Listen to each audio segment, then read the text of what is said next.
Tayo Rockson is a behavioral scientist, an author, a speaker, and professor specializing in cultural competency, identity, and workplace dynamics. He has a background in behavioral science and global strategy. And basically, he helps individuals and organizations navigate the complexities of leadership, communication, and culture. We are so lucky to have Tayo today on the podcast. Tayo, thank you. Thank you for being here. Pleasure is mine. Thank you for having me. Oh, we're so excited to have you. We've looked forward to this for a long time. Tell us how your personal journey as a global citizen is really shaping your understanding and your appreciation of belonging. The subject is belonging today. Yeah. Well, my personal journey starts with my father's job, really. My pops was a diplomat, and I'm from Nigeria, and so because of his job, I ended up growing up in 5 countries and 4 continents by the time I was 17.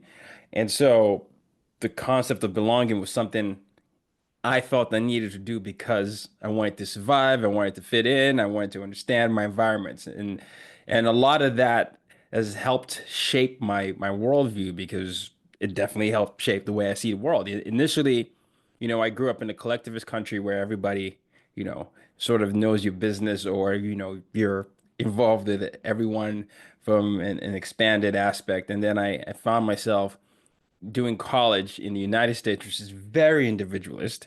And so all that allowed me to find nuance, if you will. It Mhm. allowed me to figure out which parts of myself to flex, but it also allowed me to determine who I was. And I remember my first crisis of belonging happening when I was around 10.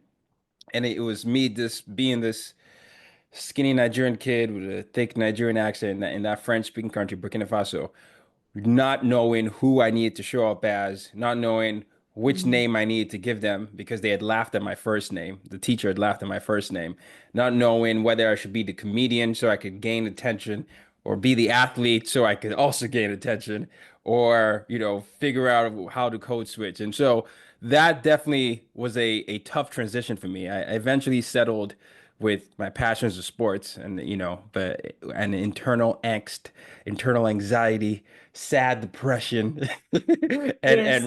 writing all my notes. And then when I came back home to Nigeria, it was like, well, people questioning my Nigerianness, even though that was the only passport is and still is the only passport that I have. And so those common juxtaposition of experiences really allowed me by the time I was 17 to understand that belonging for me is all of my experiences Mhm. and what I decide to make it. That's a very complete answer. Tell us what sport you were excelling in at that time. Yeah, basketball. Basketball is my my one of my loves. So yeah, it was basketball for me, and I did a little bit of track, but basketball was where I was excelling. Yeah, congratulations. Thank you. Well, you and I both, I tried to fit into Cameroon, West Africa at one point, but I grew You up in did? Scotland, so you can imagine how that went. Vastly different cultures. So, why do you think belonging is a topic that is sort of seeping up into everybody's consciousness nowadays? It's something that Megan is an expert on and has written a book on, Yeah, and it's something that I'm hearing about more and more because it was a thing that we just used to do, or we yeah. just used to do. So, tell us more about why this is happening now and what the sort of the anatomy of it is, please. Well, right now we have a crisis of community, crisis of identity, crisis of value, crisis of everything. Regardless of where you stand on any spectrum, it is either or. And I think in a world of nuance, we're unfortunately governed by binary systems. So it doesn't allow us to completely see people for who they are or completely understand the systems in which people operate. And so when you don't understand those things, you miss out on intersections. And so some people feel like if they want to gain access to some sort of status uplifter, wealth, community, they have to shed aspects of themselves. And in doing that, people call them out in their community. And in order for them to fit in, they call other people out. And so we have these sides, at loggerheads. And then you put in the social media and the speed of information and the way information goes around and algorithms into place, it then creates echo chambers. And all these echo chambers, unfortunately, have fueled a lot of reactive responses as opposed to reflective moments. And so people are doing what we call rage baiting, right? They're trying to get people to be angry for engagement, by saying ridiculous things. And that's becoming more of the culture as opposed to critical thinking and showing your sources. And so I just think it's this cycle of people wanting to gain attention so they can have engagement, people feeling, spurned by people in the past that have spurned them and using this as an opportunity to go back at them. And then people looking at leaders and seeing that these types of behaviors are rewarded. And so they're like, well, he, she, they are doing it. Why can't I do it? And so it's just that combination of people emphasizing that you are either this or that, and if you're not with this, you're against us. And I think that's where we are right now. And so a lot of people want to belong. Mm. It's a hard place to belong when you feel like you don't fit into the supposed two sides that you're supposed to choose from. Because you saying nuance seems more complicated for someone to want to to think or reflect upon.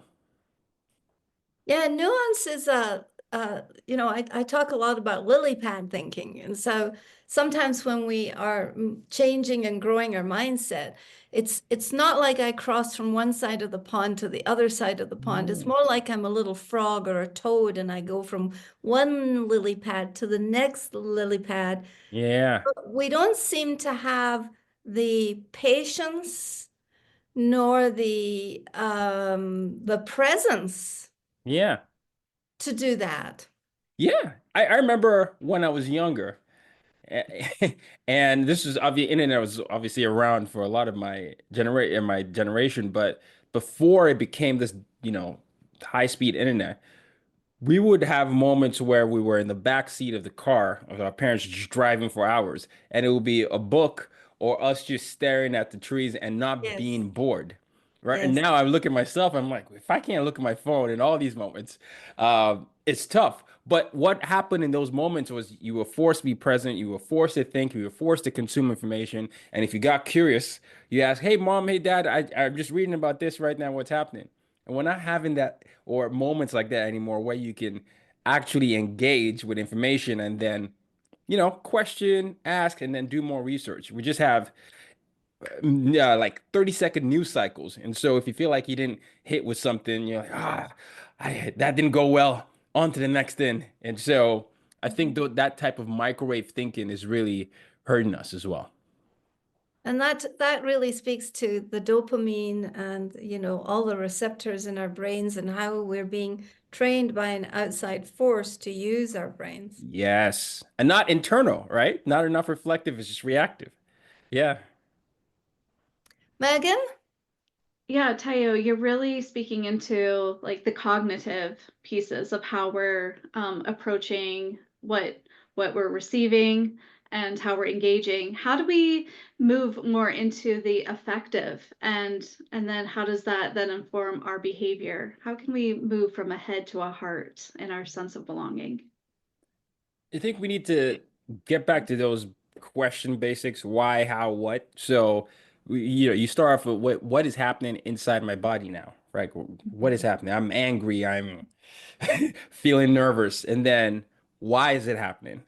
And this is gonna need some investigation. You're not gonna find the answer immediately, or you might, but it depends on, who you ask and how much you reflect upon it. And so if you have a situation where someone says a word and you realize that you're triggered, for example, like what's happening? Okay, I'm feeling nervous, I'm shaking, I'm angry. Why? And then, okay, this word for some reason triggers response. I don't like being called this word because it makes me feel small and it makes me feel like this. And then how it can go multiple ways. It could be how am I going to respond or how am I going to make sure that I'm not in this place where I can't defend myself anymore or how am I going to respond in a way where I feel like I'm changing the course of action so no one can call me that anymore. And once we get back to that basic, you start understanding why people behave the way they behave. Behavior science is basically understanding why people do what they do. And so when I say I'm a behavior scientist, that's because my career path has always been that way. Whether I was the son of a diplomat, I needed to understand different environments to know what it was like for someone, to say, the N word at me is such a young word because that happened to me. And then you're like, whoa. Or for someone, a teacher to laugh at my name when I was 10 Mm, because she said it was too complicated. And so how do you deal with those type of emotions? mm, And I think a lot of us have forgotten that in our environments, people are modeling what they see from their spheres of influence. And so if mm, you as a parent and a brother and a sister see a response like that, you internalize that and feel like that's how you should behave. And so you don't get to have that moment of explanation to say, in this moment, what happened was this. It's okay to feel sad, okay to feel angry. And if you feel this way, come to me as a safe space and we'll work with this, right? And so I just think we're losing the basics of the what, how, and why. And we are not understanding how to react and that it's okay to react in a way that might be foreign to us as long as we take in the feedback from that information download. And so yeah, those would be the things, what, how, why. It'll save you from many, many instances. That's what diplomats do a lot of times. Yeah, I love that you're starting with the sense of awareness and Yeah, bringing yeah, that into a very tactile way yeah, to understand. yeah. And awareness of your biases too, by the way, because you could also be a perpetrator of this. So I was speaking from the other side, but everyone has a bias, and so a bias influences how you shape the world. And so if you're on the other side of that and someone says that, you have to ask yourself what makes you see a group of people this way, or what makes you see a particular or interpret a particular situation differently. And in order to reflect, it's, ask yourself those questions. Who are your people in your friend group? What do you expose yourself to? And then where do you think the source of you seeing someone like that could come from? And if you find yourself saying, I don't know, it's just what I've always known, that's not enough information because you just picked up something without actually believing it and it was just downloaded into you. And so mm. those are that's the formula, the pathway for you to be able to get that, understanding your biases, understanding your triggers, and then the other step would be understanding your values, which would be what do I believe in? I know what my biases are. I know what triggers me. Now, what are the five values that guide me towards the best person I want to be? And am I living in tandem with those values or am I going against those values? If so, what's the disconnect? Mm. Yeah. I love that. I get very frustrated with my generation Oh, why? because have you read the book Rethinking by Adam Grant? I love Adam Grant. Yeah, I'm a big Adam Grant proponent. I'm Yeah, a I big listen to all the Adam stuff. Grant fan too, but he wrote the book Rethinking, Yeah. and he challenges us in there to rethink everything, to take it all the way back to the basics. And I know over the course, I've been overseas for 50 years now, this year. I just Oh, realized that this well, weekend. And so congratulations. thank you. Yeah, it takes me a little while to wake up to these things. So I've had all sorts of, when you come to our generation that has lived overseas and we did belonging differently because we didn't have the internet. I have to lay a lot of the responsibility because of the modeling that we're seeing on the internet. Would you agree Yeah. with that?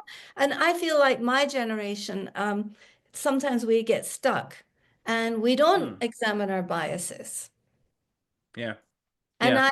and I know that when I walk into a room, as a gringo in Mexico, white hair, US accent, I can, they don't know the difference between me and a Scottish girl from Glasgow because I don't present with a kilt on every day.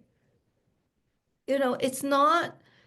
it's just that I need to be conscious of what the baggage that I am responsible for. Yeah. Yeah. That's an important aspect. It's possible to be simultaneously aware of, say, privileges you have and also marginalizations you might have, right? So I could be in a room.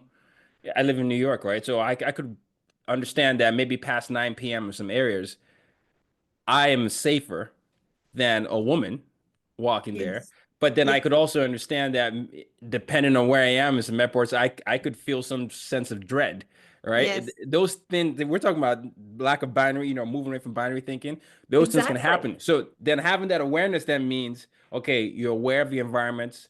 If you're with your girlfriend, your daughter, anyone, okay, look, if someone is going around this time, you got to make sure that it's as safe as you can. You can be for that person. And on the other side, if you have the privilege, you have to make sure that, hey, look, I know that sometimes there's this bias towards you, so I'm gonna, extend my privilege here to help and make sure it's easier. And I think we've lost a lot of that, and that just strips away from community. And Yeah. sometimes now I feel like if people admit that they have a certain privilege, they see it as a weakness. And not as a pathway to connection, which is Mm, which are two diametrically opposite views. Because if you look at it from a sense of weakness, you're just gonna try and double down on something that feels, makes you strong. But if you look at it as a sense of connection, you get to put yourself in a position where you're open to feedback, you're open to learning, you're understanding ways you can fix certain systemic issues. So that's yes. just where we are. Yeah. Wow. And so if we recognize our biases, Mhm. um, how does that improve inclusivity and how does that build belonging, please? Well, when you recognize your bias, you understand what the barriers are to inclusion, what the barriers to inclusion are rather, because then you're able to see how one, you participate in it, or two, you can help dismantle it. It could be something as simple as your parents, by the way. I was I was talking to my you know, uh girlfriend the other day and we were talking about how some families will disown you if you marry someone from what they call the wrong tribe. And so you have an opportunity there. And it's a tough one because it's a choice to decide if you want to perpetuate a certain thing or Yeah. choose a different path for you. Now, obviously, there's a loss, right? You could lose a whole family in and then gain a new family because it's what you want to do, or you could do the other way. Now I don't want to say there's a right or wrong way to do that, but there is an opportunity missed in any way. But then the best case scenario could be we don't want to lose our daughter or we don't want to lose our son, so we need to figure out why we are choosing some sort of tradition over making sure our kids are happy. And those are opportunities there in terms of recognizing your bias. If a family doesn't recognize the bias, you lose the family. If you recognize your bias, you gain a new family, and then it's an opportunity to learn. So yeah, that's why I think it's important. It's always a learning opportunity because you're gaining a whole set of worldviews. You're seeing how multiple things can arrive at similar solutions. Multiple people can eat a certain way and still laugh. They can talk a certain way and still laugh, right? And those are the opportunities you just miss out upon. Yeah. Have Yeah, you ever seen them? I'm yeah. sorry, Oh, go ahead, Oh, Megan. Doreen. Oh, well, I don't know if you've ever seen the movie Paradise Found, I think it's called, and it has Julia Roberts and George Clooney in it. I just watched it yesterday, and I know they, what you're talking about. have you I didn't seen watch that? it, but I know what you're talking about. I saw the Yeah. trailer. Is it good? Uh-huh. Yeah, Yeah. Ah, you say, yeah, yeah. it's a sort of romantic rom-com. I think it's I made like for like, rom-coms. yeah, there you go. Yeah. So I loved it because we don't want to tell the secrets for the listeners who haven't watched this movie yet, but we'll put it in the show notes as a recommendation and a resource. How about that, Megan? Sounds good. Yeah. Oh, Megan, I know you wanted to say something. Yeah, I love the conversation about how it's an opportunity where we don't have to shut down and retreat, perhaps if there's conflict. And Yeah. and difference, or because that ambiguity can be scary sometimes. Yeah. Um, I'm wondering your thoughts on authenticity then. Then how do you feel authentic to your identity, authentic to who you are, your own cultural context, your sense of belonging and family, maybe community, and then the broader even nation state? Well, I learned a long time ago that if I don't believe I'm authentic, then I'm going to be chasing a lost cause. Because for a lot of my early formative years, it was always listening to feedback and trying to just put myself in a box.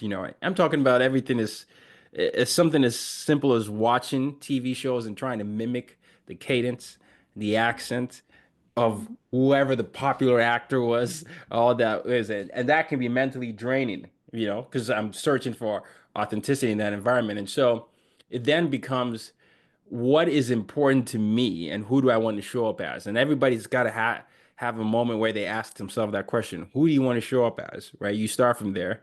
And then once you start asking those questions, like, okay, so I want to show up as someone who is joyful, who embraces life, who likes sports. Okay, what are the barriers? Well, my classmates, my parents, my friend group. And then you have to ask yourself this question: how am I going to be unapologetic about this? And so it would be if someone makes fun of something, hey, no, my name is Tayo. I would appreciate if you call me Tayo. Don't call me Roxon, which is what I did initially in middle school. So just call me Roxon because people kept mispronouncing it. And then once I got there when I was 17, I said, no, my name's Tayo. Just it's Tayo. Can I call Yes. you? No, it's Tayo. All right. So those moments where you know, double down on something that's important to you, you start being more authentic and people realize, oh, yeah, don't mispronounce his name. Or even if you mispronounce his name, he appreciates the effort. So then you go there. And then it would be if someone says a joke that you don't find funny, you say, well, look, I love you, but those type of jokes are not fun or funny for me. I really want us to do that. Or you could even take the soft approach. I know you didn't mean that, so let me just tell you what happens in me when you say that, which then allows that. And so as you continue to do that, you allow yourselves to be authentic, but you wouldn't have gotten there if you didn't ask yourself who you want to show up as. And that's something that I think we need to teach our kids, but also teach our friends, right? I have a mantra that I always say, I don't believe in superficial friends. And, just the hi, how are you doing? Fine, goodbye.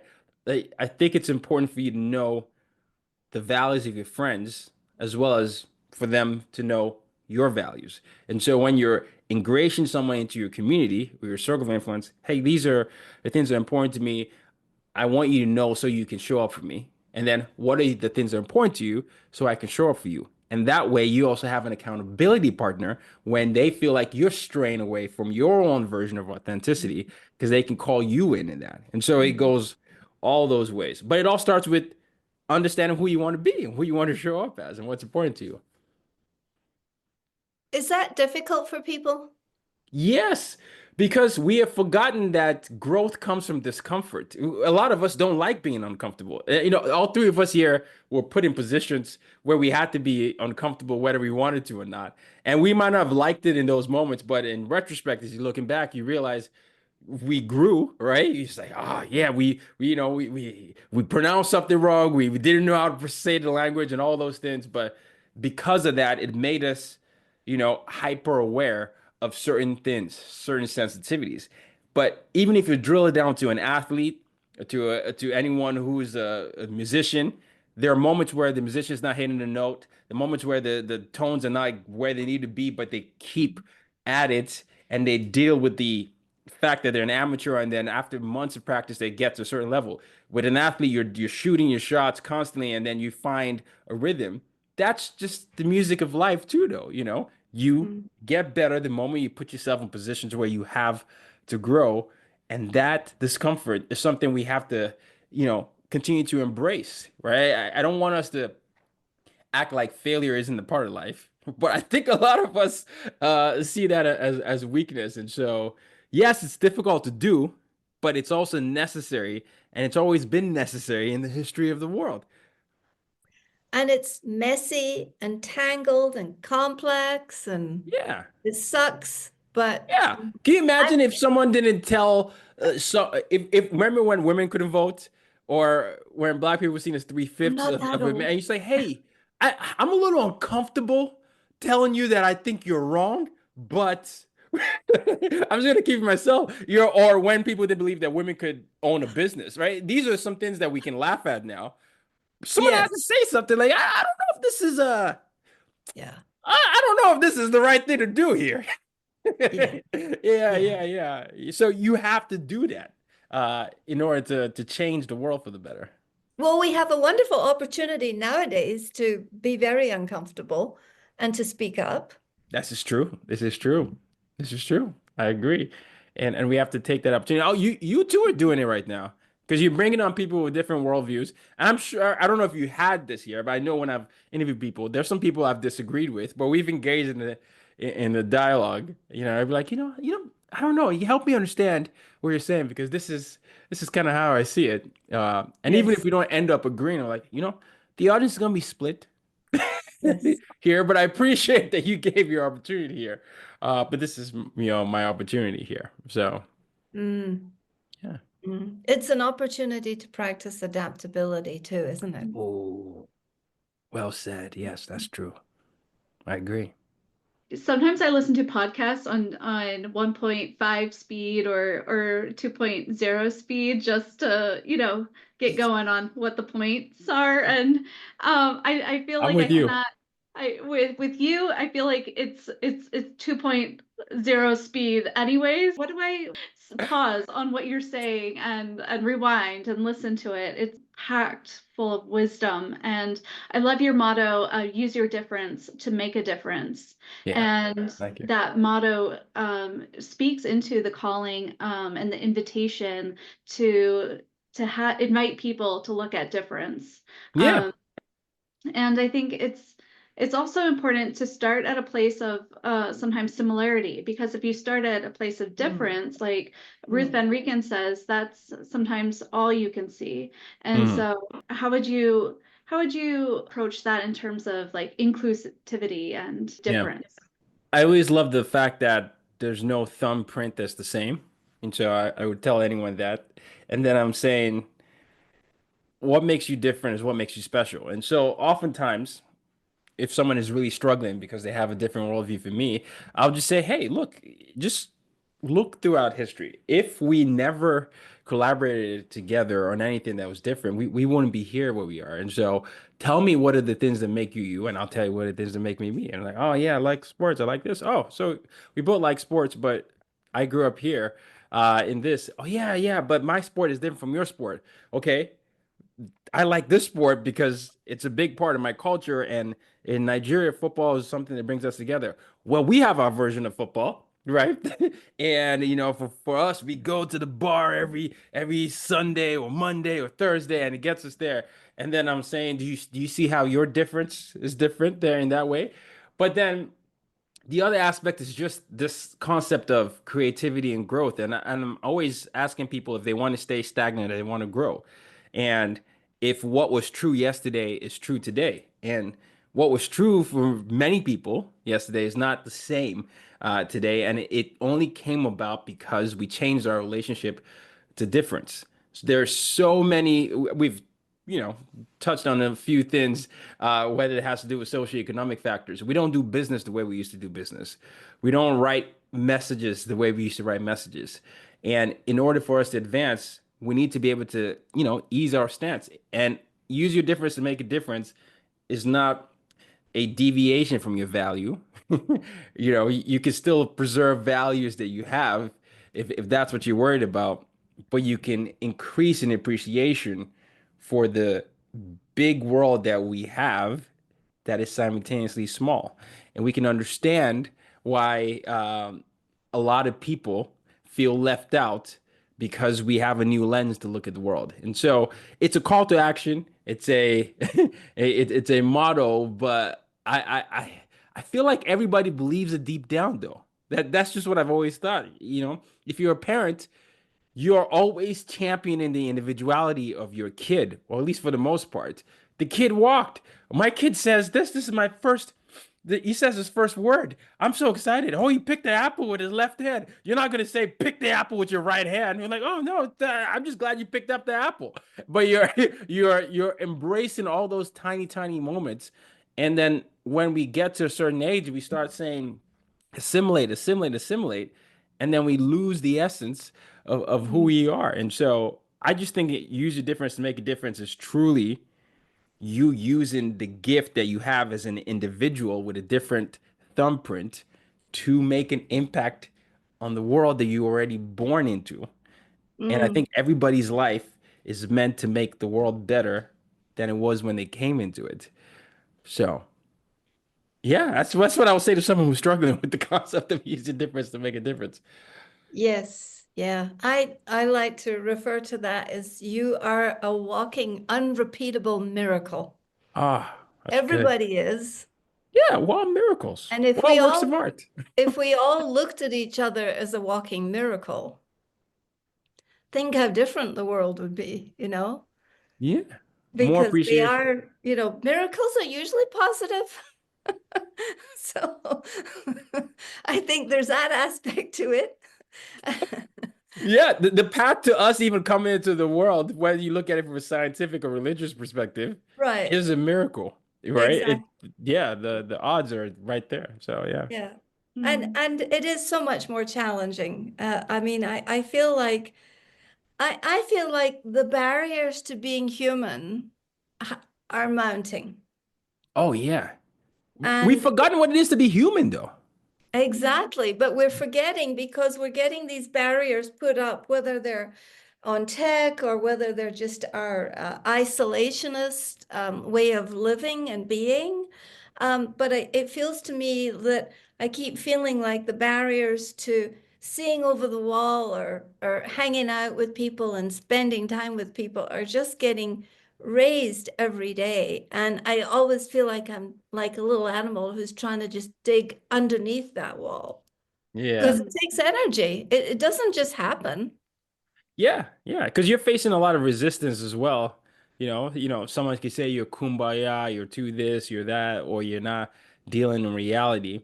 And you could say back to them that the reality is that we're not getting back to our roots, or we're not being the best versions of ourselves. And so and I always hate those sayings, the nice guy finishes last, or all the anything that champions you know, evil or hardcore, as opposed to just finding a nuance again. It's just like we don't make those things popular.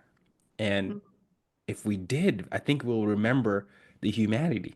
That's why I like slice of life movies. Or I don't know if you ever watched This Is Us. There's a Uh-huh. show. Yes. Oh, Yes. oh, you have? Okay, okay. But I like shows like that randomly because they just show you Yeah. aspect of life, just people living their everyday lives, and you're like, oh, I have an uncle. Oh, that's my mom, or that's my this, and you're just like, wow, it doesn't cost much to just care or to try and see this, or you find yourself being the bully, right? And you're like, oh, that's what I look like. I need to change that. Mhm. So, Yeah. yeah. Yeah. Yeah, It's I have a it's difficult. sticker. You Oh, have a stick, go ahead. sir? Oh, yeah, I just wanted to mention I have a sticker on my laptop. I have a bunch of stickers on them on the laptop cover, and one says "Humankind, be both." Mm, mm. Both of you are just dropping a lot of knowledge here, a lot of nuggets. Look at us. Humankind be both. You have another question for Tayo, Megan? So many, but Kyle, how are you using your difference to make a difference? Whew. I've been reflecting on this a lot, especially since the pandemic hit. I feel like we haven't even fully realized how it fundamentally changed a lot of us. I think we're Mm. still seeing the effects of that in many ways, psychologically. I mean, definitely politically, mentally, all the leads. And for me, I've been really focusing on community and figuring out how to get people to communicate. If those two C's, just Mm, understanding divisions, understanding why people can't deal with conflict, and then figuring out how people can communicate across ideas, across barriers, and get back to sharing ideas in a way that is communal. I haven't quite figured it out, but it's been something that's been occupying my thought because every time I look at the TV or my my social media feed, I feel like I see opportunities for growth, but people aren't seeing it. And I don't know if it's me seeing it through a narrow lens, but I just feel like a better way would be if we could talk through those things and be open to being, you know, to being wrong and then have the patience to be able to commune with each other. So, yeah, I guess community and communication, those are the things I'm focusing on.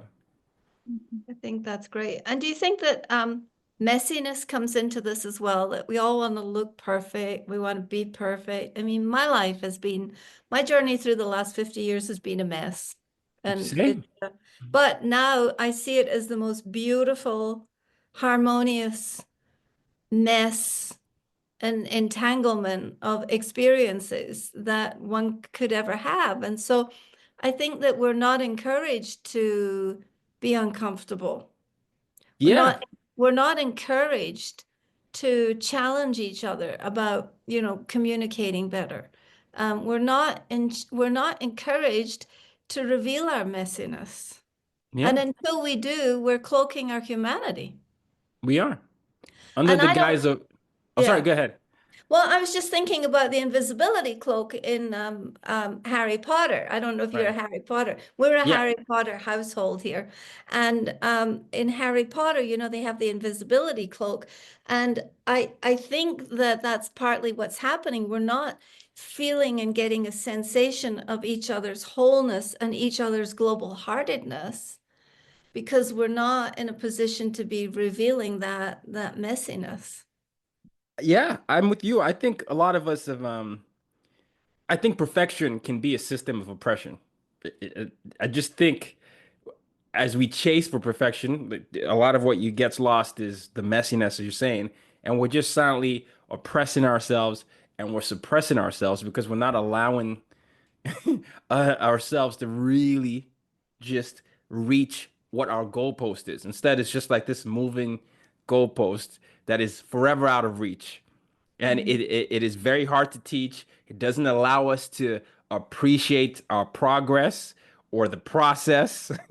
It's just always that end goal. And then it allows us to be unkind to ourselves, which in turn makes us unkind to others. And so we're just constantly seeing people through that lens. And so we're just oppressing ourselves like that and also the world in that way. I think that's a great quotation. I would say this is probably one of the best resources is perfection is a system of suppression. And you heard it here on Nomadic Yes. Series. Yes. Yes, by Tayo Rockson. Thank you so much. Yeah, no, it's something I definitely believe. And so I always say that. Yeah. Yeah. And how Ah. about when you're dealing with leaders and training leaders and working with leaders? How would you recommend is there one gold nugget that you think is really something that leaders can do to influence their teams around the globe? Don't be afraid to be human. You will not believe the amount of executives that I come across who feel like them highlighting mistakes that they've made is a sign of weakness. I mean, you could be any executive, right? Oh, we didn't meet our target last quarter. I don't want to say this because I feel like it will reduce the morale. And I'm like, no, if you say this, you're going to make them understand that even you don't get to the level, and you're understanding that there is a process, and it's okay for me to talk to my manager and feel understood because they know that I'm doing the work and they appreciate the process and they're going to give me some leeway, or even admitting that you need a personal day off, because everybody deals with different sets of challenges, right? And so you say, hey, I'm sorry, I was not, I just needed to take a personal day off. It was overwhelming. Then you get people doing that and they're able to show up as more human. And so I always tell leaders to embrace mistakes. And I think that's been the theme of this podcast, actually, because you've been saying similar things as well. Yeah, yeah. Yeah, Thank that's you. the Very helpful. messiness, and yeah, it takes the courage to lean into the messiness. I agree. Well said. Well said. So, as we start to conclude this episode, we have a little thing that we do here, and it's called our lightning round. Megan, would you Mm. like to go ahead with the first question in the lightning round? Yeah. I'm curious, Tayo, what would you say are some synonyms for belonging? Oh, synonyms for belonging. Um, safety. Um, hmm. Home, Mm. Mm. bah. Appreciation. No, appreciation seems a little too tame. Um, Understanding. Yeah, Yeah. yeah. Maybe Yeah. appreciation. I might bring appreciation back because you appreciate um Mm. nuance. Yeah, Yeah. That's great. yeah. I have one for you.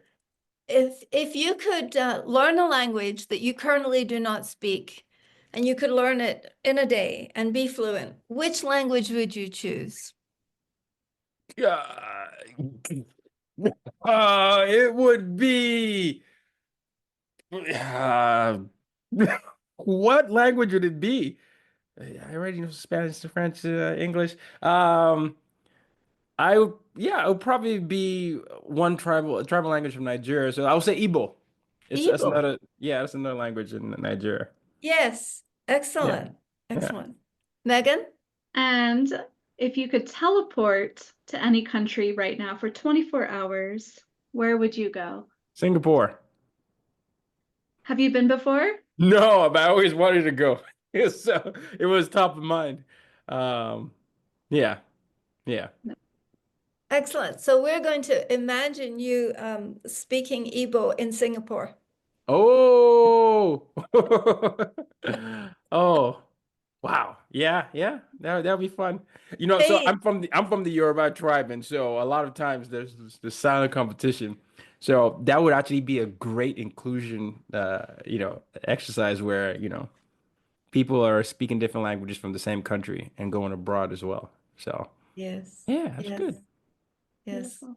Well, thank you for this. Tell us about your book and then tell us about your podcast. So my book is called Use Your Difference to Make a Difference. It's, basically what we talked about today. And it's for anyone, it could be someone that is reading it for personal development or a teacher or, someone in a company. And it breaks down different ways you can use your difference to make a difference from the education aspect, education of yourself, education of others, making sure you're not perpetuating it in the systems that you participate in. And then the last part of the book is about how you communicate through conflict, through difficulty, and how you communicate an idea once you've done the hard work of the self-awareness. And so, yeah, you can buy it anywhere books are sold. So use your difference to make a difference. I have taken a break from the podcast because I've been prioritizing my mental health. I did it for almost 10 years, and I was like, Oh I my. need a break. Yes, you But did. 10 but the years is a podcast is long called As Told time. by Nomads if you want to watch. But I felt like it was important to say that because we're talking about being vulnerable and honest, but yeah, is something that I did from 2014 till last year. I am not sure if I'll go back to it yet, but there are over 700 episodes that you can listen to. You So, are another Tim Ferriss. oh, Tim Ferriss. That is high praise. Thank you. Thank you. Thank Ma- you. Well, congratulations, congratulations. And where would you like our listening audience is intent on finding out where to find you? Where can we find you? Tayo Rockson everywhere. So TayoRockson. So TayoRockson.com, Tayo Rockson on any social media platform. And yeah, you'll find me anywhere and everywhere. Thank you, Tayo, for your time, for sharing your wisdom. You're so articulate, and appreciate you coming on to this mini series of Nomadic Diaries. Listeners, please, we would really appreciate it if you would review and connect with us somewhere on the sphere. And it's been a pleasure, Tayo. Thank you so much for this.